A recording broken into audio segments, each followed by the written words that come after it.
సమావేశ నిర్వాహకులకు ప్రత్యేక శుభాభివందనలు. ఎందుకంటే ఈ ఆలోచన అనేది మొదట ఒకరు లేదా ఇద్దరికి మాత్రమే కలుగుతుంది. దాన్ని మిగతా వాళ్ళందరికీ పాసన్ చేస్తే వాళ్ళందరూ కూడా ఒప్పుకొని ఈ సమయానికి కంపల్సరీగా మనందరం గ్యాదర్ కావాలి అని నిర్ణయానికి వచ్చినందుకు ప్రత్యేక శుభాభివందనలు. అదేవిధంగా దాదాపు మీరందరూ 79-80 మీ డేట్ ఆఫ్ బర్త్, 78 కూడా ఉండొచ్చుకున్నారు. 80 దాటించడం లేదు, ఎందుకంటే దాటించడం కాదు కదా, దాటించేవాడు కాదు. ఎందుకంటే 14 years క్రాస్ అయితేనే ఎస్ఎస్సికి ఎలిజిబుల్. అప్పుడు మీరు చదువుకున్న పాఠశాల యొక్క పరిస్థితులను, అప్పుడు మీకు చెప్పిన గురువుల యొక్క విషయాలను గుర్తుపెట్టుకొని వాళ్ళకు కూడా ఆహ్వానించినందుకు ప్రత్యేక శుభాకాంక్షలు. అదేవిధంగా మరి వారు కూడా ఎన్నో పనులలో ఉంటారు. మరి వాళ్ళ ఫ్యామిలీస్ ఉన్నాయి, పిల్లలు, వాళ్ళు తాతలయ్యారు, వాళ్ళ మనవలు మనవరాళ్ళు, వీరన్నిటిని వదులుకొని కూడా సమయానికి వచ్చినందుకు వారికి కృతజ్ఞత. అయితే ఈ గ్యాదరింగ్ అనేది ఎంతో ఉత్సాహాన్ని కలగజేస్తుంది ప్రతి వ్యక్తిలో, తన యొక్క పనిలో కానివ్వండి, తన యొక్క ఆలోచన విధానంలో కానివ్వండి. ఇది కంపల్సరిగా మీరు ఈ విషయంలో కాదు, ఈ విషయంలో కూడా ఇయర్లీ వన్స్ లేకుంటే 2 years ఒకసారి, 3 years ఒకసారి గ్యాదర్ చేసుకుంటేనే మంచిది. ఇంకొకటి నేను కోరుకునేది ఏంటంటే, మీ పిల్లలతో కూడా వస్తే మా యొక్క అనుభవాలు వాళ్ళు వినేవాళ్ళు. ఓహో, మా నాన్నగారు అందుకే ఇట్లా అంటున్నారా నన్ను అనే భావం కూడా కలిగేది వాళ్ళు. ఇప్పుడు వాళ్ళు లేరు, వాళ్ళ ఆబ్సెన్సీలో మనం అన్నీ మాట్లాడుకున్నాం. మీరు అట్లా అంటే చెప్పబోయాను అన్నీ మా కథ చెప్తాను అని, మా డాడీ నాకు ఎందుకు అట్లా. అదే ఈ సభాముఖంగా ఉంటే కొంత ఆలోచన ఏదైనా మార్పు వస్తుంది. అందరికీ రాకపోవచ్చు, అట్లీస్ట్ 70-80% వాళ్ళకు మార్పు చేసుకుంటారు. ఇప్పుడు డ్రెస్ విధానంలో కానివ్వండి, హెయిర్ కటింగ్ విధానంలో కానివ్వండి, తర్వాత మాట్లాడే విధానంలో కానివ్వండి, సమయపాలన అనేది కానివ్వండి, ఇవన్నీ ఈ అనుభవపూర్వకంగా వాళ్ళకు కొంత వచ్చేది. సరే, ఇక ముందైనా ఎప్పుడైనా గ్యాదర్ చేసుకుంటే చేయండి, అది మంచిది. ఇంకొకటి ఇక్కడ ముఖ్యంగా ప్రత్యేకంగా మీ తల్లిదండ్రులకు నేను కృతజ్ఞత అభినందన తెలియజేయాలి. ఎందుకంటే ఆ రోజుల్లో మరి ఇప్పటి పరిస్థితి అప్పటి పరిస్థితి చూసుకుంటే మనం టాయిలెట్స్ లేవు, బెడ్ పడుకునేది కూడా కిందనే పెట్టారు. ఆ పెట్టెలు కానీ అన్ని సర్దుకోవాలి, మన బ్రష్ కానీ, మన మగ్గు కానీ, మన సోపు కానీ అన్నీ. దానికి సపరేట్ ర్యాకులు లేవు, సపరేట్ ఏం లేవు.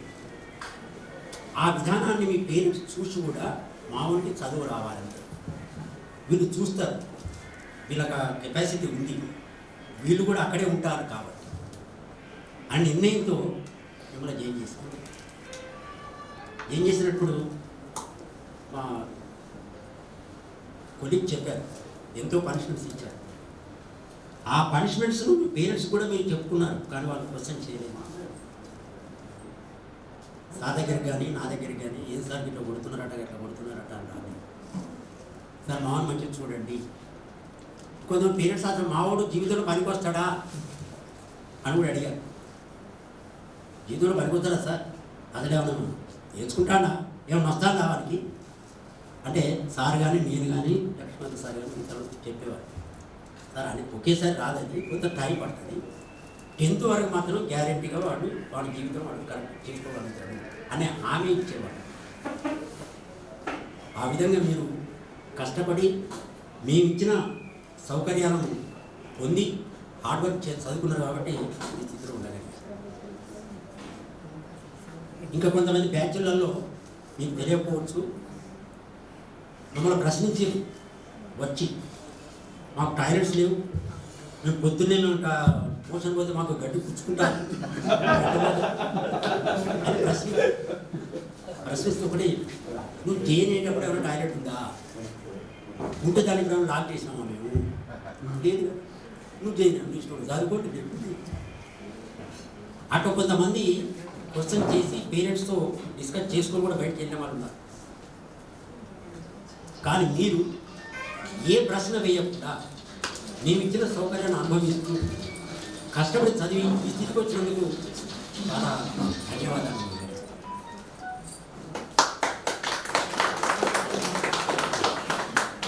ఇంకొకటి ప్రస్తుతం నేను ఇప్పుడు ప్రైవేట్ స్కూల్ హెడ్ మాస్టర్ చేస్తున్నాను acting. C V Raman high school అని నైమ్నగర్ పోచమ్మ 2005 నుంచి చేస్తున్నాను. 2005 నుంచి నేను యాక్సిడెంట్ అయినప్పుడు ఒక 4 months పోలేదు. నా హౌస్ కన్స్ట్రక్షన్ అప్పుడు 10 months పోలే నేను స్కూల్. నేను చెప్పాను డైరెక్టర్ సార్ నేను ఈ విధంగా ఉన్నాను, మీకు న్యాయం చేయలేండి, నేను రాలేను, నన్ను రిలీవ్ చేయండి సార్. సడన్గా అయిపోతుంది, మీకు 1 month అంటే 1 month టైం ఇస్తున్నా, 1 month ఎలా చూసుకొని ఇచ్చేసి ఆయన కూడా 1 month సెట్ చేసుకున్నాడు, నన్ను రిలీవ్ చేసి. ఆఫ్టర్ 10 months నా కన్స్ట్రక్షన్ అయిపోయింది, ఇల్లు కన్స్ట్రక్షన్ అంతా ప్రిపరేషన్ పిలుస్తానందని వచ్చాడు. మళ్ళీ 11th month నా దగ్గర వచ్చి మీరు 2 సార్లు నేను వచ్చి ఏం చేయాలి, ఇప్పుడు నువ్వు 10 months అనుకున్నావు కదా, అవసరం లేదు, నేను రాలేను. లేదు సార్ మీరు ఉండాలి. అతనితో పాటు కొంతమంది పేరెంట్స్ పోటీ, సార్ మీరు రండి, మీరు ఉండండి, ఇక్కడ కూర్చునేది అక్కడ కూర్చోండి. నాకు ఒక బిడ్డ కొడుకు, వాళ్ళు ప్రస్తుతం దేవుని దేవాల అందరి దేవాల బాగానే ఉన్నారు. వాళ్ళంటే ఎందుకు నాన్న చేయని అవసరమా అని వాళ్ళు నేను కూడా మీరు ఎటువంటి పోతాను, మీ పిల్లలు పోతాను, మేము పోతాను, ఏం చేయాలని కూర్చొని.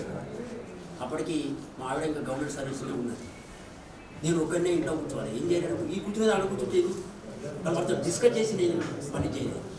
అంటే వాళ్ళ కోరిక మేరకు చేయన తర్వాత మళ్ళీ నాకు యాక్సిడెంట్ అయింది. యాక్సిడెంట్ అయితే మళ్ళీ 4 months కాల్ యాక్సిడెంట్ అయింది.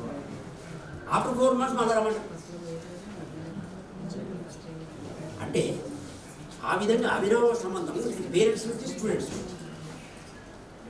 అయితే నేను రెసిడెన్షియల్గా చేస్తాను 82లో, నాది 79, 80లో స్టార్ట్ అయింది.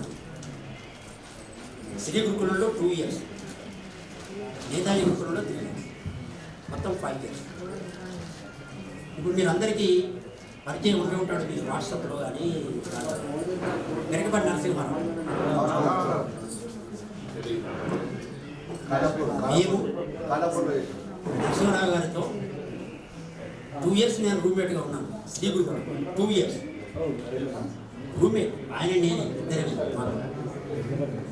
ఆయన తూర్పుగోదావరి జిల్లా పెంటపాడు విలేజ్, మేము ఇద్దరే ఉండేది. ఆయన విధానం అప్పుడు కేవలం ఆయన క్లాసిక్, అప్పుడు మర్ఫీ రేడియో కొనుక్కున్నాయి. మర్ఫీ రేడియోలో పద్యాలు, ఆ పద్యాలకు భావాలు, ఇక గేమ్స్ కానీ దేనికి కానీ రాకపోయింది. అవే కొద్దిగా ఆడుతుంది, నేను రాలేదు. అప్పుడే తెల్ల లుంగి, తెల్ల డ్రెస్సు, ఆయన కలర్ డ్రెస్ ఎప్పుడు చూడలేదు, నాకు పరిచయం లేదు. అట్లా 2 years చేసిన తర్వాత వాళ్ళు మమ్మల్ని ఒక 7 members బయటకు పంపారు శ్రీ గురుకులం.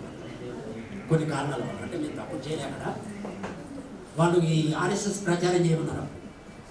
మాది నర్సంపేట టౌన్, అప్పుడు సిపిఎం ఉన్నది, ఓంకార్ చాలా పెద్దది. మేము ఈ పాఠశాలలో 24 hours వర్క్ చేస్తాం, కానీ బయట మేము ప్రచారం చేయలేము. అట్లా ఎంతమంది అంటే 7 members చేసింది. 7 members మాకు బయట పంపారు, మీరు అడ్డైతే వెళ్ళండి. ఆ 7లో 3 నేతాజీ గ్రూప్లో ఫార్మర్స్. నేను బయటకు వచ్చేసి వరంగల్కి వచ్చేసి, అప్పుడు నాది బిఎడ్ సగంలో ఉంది, కరస్పాండెన్స్ అన్నమల యూనివర్సిటీ బిఎడ్ సగంలో. అయితే నేను బిఎడ్ దృష్ట్యా వరంగల్కి వచ్చాను. నాకు టీచింగ్ ఫీల్డ్ కావాలి, సర్వీస్ సర్టిఫికేట్ కావాలి.